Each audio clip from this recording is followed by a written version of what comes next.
সকালে ছুটিতে গ্রামের বাড়ি যাওয়ার কথা ছিল ফায়ার ফাইটার সোয়ানুর জামান নয়নের, কিন্তু মধ্যরাতে সচিবালয়ে আগুনের খবরে ডাক পড়ে রংপুর জেলার মিঠাপুকুরের আটপনিয়া গ্রামের নয়নের।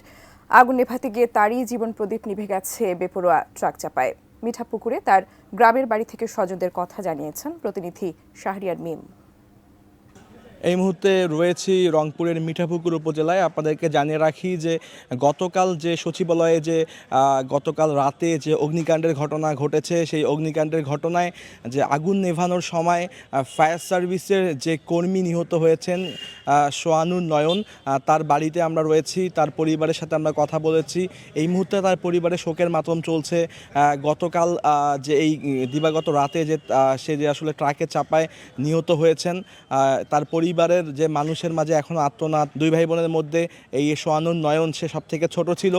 আজ কিন্তু তার বাড়িতে আসার কথা ছিল ছুটি নিয়ে, কিন্তু নিয়তির কি পরিহাস যে সে গতকাল দিবাগত রাতেই কিন্তু সে যে এই ট্রাক চাপায় সে কিন্তু নিহত হয়েছেন। সব কিছু মিলে এই যে সোয়ানের বাসা থেকে এই ছিল আমাদের কাছে সর্বশেষ।